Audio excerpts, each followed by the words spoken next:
Prezado Padre Walter, Padre José, Padre Soares, prezados irmãos e irmãs, para a reflexão de hoje, eu vou partilhar com vocês alguns tópicos do magistério do Papa Francisco sobre a vida sacerdotal, porque no dia do Sagrado Coração de Jesus é o dia de oração mundial pelos sacerdotes, pela sua santificação.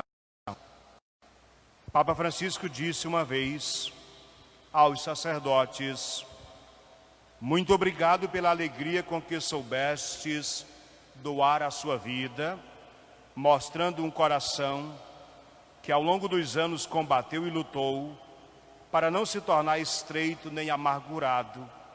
Pelo contrário, ser diariamente alargado pelo amor de Deus e do seu povo. Um coração que, como bom vinho, o tempo não azedou, mas deu-lhe uma qualidade cada vez mais fina, porque é eterna a sua misericórdia. Gratidão. Papa Francisco disse que ser sacerdote segundo o coração de Cristo significa revestir-se dele até ao ponto de ter os seus mesmos sentimentos. Entre tantas virtudes, o coração de Jesus está aberto à gratidão. Ele agradece ao Pai pelos prodígios que realiza aos olhos dos pequeninos. Assim começou o Evangelho de hoje. Eu te agradeço ao Pai, porque escondeste estas coisas aos sábios e entendidos e as revelaste aos pequeninos. Por isso, a gratidão é uma qualidade especificamente cristã e deve pertencer ao modo de ser do pastor. Com efeito, São Paulo exorta-nos assim: estai sempre alegres, rezai constantemente e em tudo agradecei, em tudo dai graças. O termo que traduz dai graças é Eucaristia, pois cada Eucaristia é uma ação de graças. O sacerdote é assimilado ao coração de Cristo de modo especial na celebração eucarística, que une ao ofício do amor do Senhor pelo seu povo. Ao mesmo tempo, o Papa Francisco deu com frequência voz ao sentimento de gratidão do povo de Deus em relação aos sacerdotes pelo generoso serviço, pela oferta da sua existência. Primeiro ponto, gratidão. O segundo ponto, misericórdia. Através dos degraus da misericórdia, podemos descer até ao ponto mais baixo da condição humana, fragilidade e pecados incluídos, e subir até o ponto mais alto da perfeição divina. O Evangelho diz: sede misericordiosos, como vosso Pai é misericordioso. E assim, ser capazes de aquecer o coração das pessoas, de caminhar na noite com elas, de saber dialogar e também de descer à sua noite, à sua escuridão, sem se perder. Um coração misericordioso. Quando Jesus atravessa as aldeias e as cidades, ele passa curando bem, fazendo bem a todos os que estão prisioneiros do mal. Jesus não tem medo de se contaminar com a fragilidade humana, mas antes desce aos abismos da fragilidade humana e do pecado para revelar o coração misericordioso do Pai, que levanta das quedas cada um dos seus filhos e os chama à alegria do perdão. O nome de Deus que Jesus revela é misericórdia. Numa homilia, por ocasião do encerramento do Jubileu da Misericórdia, Papa Francisco disse que a verdadeira porta da misericórdia é o coração de Jesus.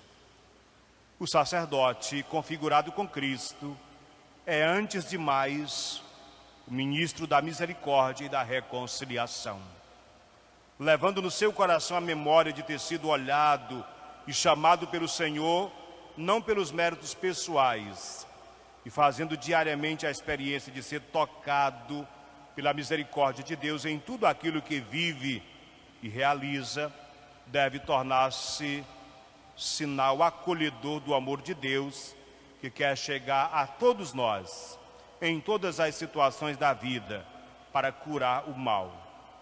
Temos, disse o Papa Francisco, necessidade de sacerdotes de trato misericordioso, capazes de acolher, escutar, acompanhar os irmãos, de modo especial no sacramento da reconciliação. O terceiro ponto, compaixão. O Papa disse: muito obrigado todas as vezes que, deixando-vos comover até as entranhas, acolhestes os que tinham caído, curaste suas feridas, oferecendo calor aos seus corações, mostrando ternura e compaixão, como o samaritano da parábola. Nada é tão urgente como isto: proximidade, vizinhança, estar próximo da carne do irmão que sofre.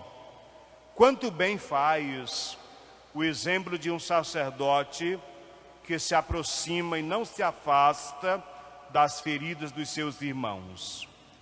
Reflexo do coração do pastor que aprendeu o gosto espiritual de se sentir um com o seu povo.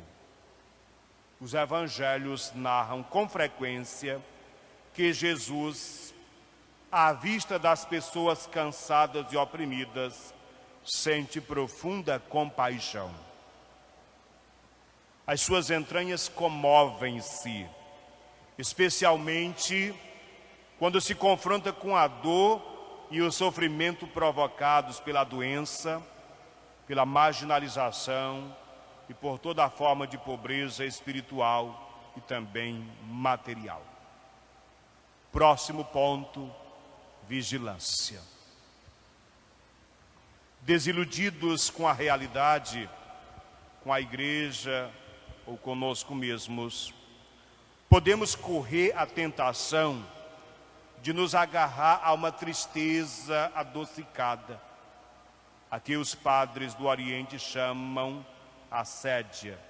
Tristeza que torna estéreis todas as tentativas de transformação e de conversão, propagando ressentimento e animosidade. Olha essa preciosidade do Papa Francisco. Irmãos, quando a tristeza ameaça apoderar-se da nossa vida ou da nossa comunidade, sem nos assustarmos, nem preocuparmos, mas com determinação, peçamos e façamos pedir ao Espírito que venha despertar-nos, dar um abanão ao nosso torpor, libertar-nos da inércia.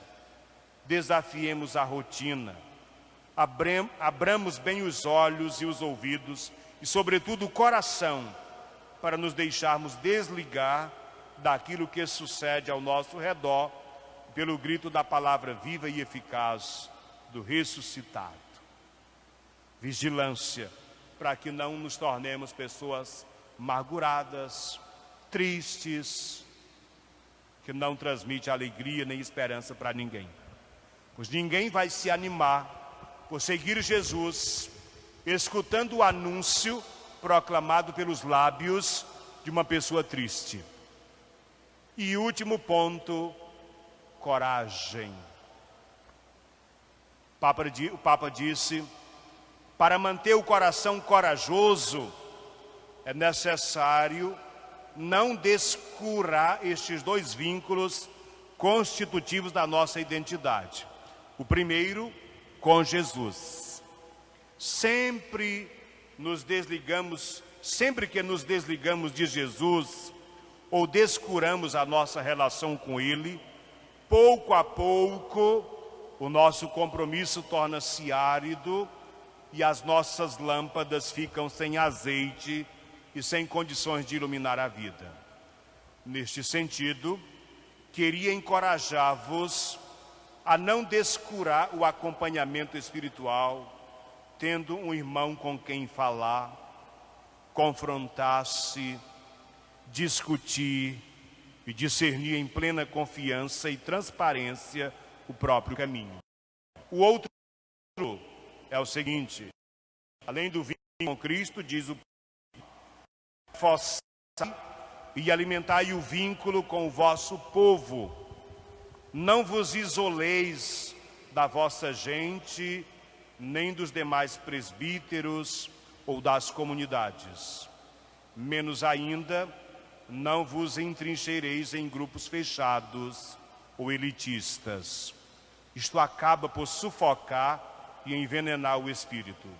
O ministro corajoso é um ministro sempre em saída. Contemplando hoje, quando nós celebramos esta solenidade, contemplando o coração de Jesus, podemos captar os dois vínculos fundamentais a partir dos quais ele vive a sua missão. Vínculo com o Pai e vínculo com o povo. Os evangelhos mostram como que na jornada de Jesus se alternam e se entrelaçam num sábio equilíbrio o cuidado da relação com Deus e a solidariedade com os irmãos. A mesma coisa para nós, para os padres, para todos os batizados. Relação com Deus e relação com os irmãos. Quando a nossa relação com Deus está boa, a nossa relação com o próximo também melhora. E vice-versa, pois a relação ruim, a relação atrapalhada com o próximo indica uma relação frágil com Deus. Pois uma coisa reflete na outra. Nossa relação com Deus reflete na nossa relação com o próximo. E a nossa relação com o próximo reflete a qualidade da nossa relação com Deus. Neste dia em que nós celebramos esta solenidade, eu concluiria dizendo: preenchamos o nosso coração de Deus, ou nós viveremos no vazio, ou nós iremos procurar nos preencher com qualquer coisa. Não tem outra saída. Ou preenchemos de Deus, ou vivemos no vazio, ou a gente vai permitir qualquer coisa. Deus nos ajude a viver com o coração preenchido da graça de Deus. Louvado seja nosso Senhor Jesus Cristo. Para sempre.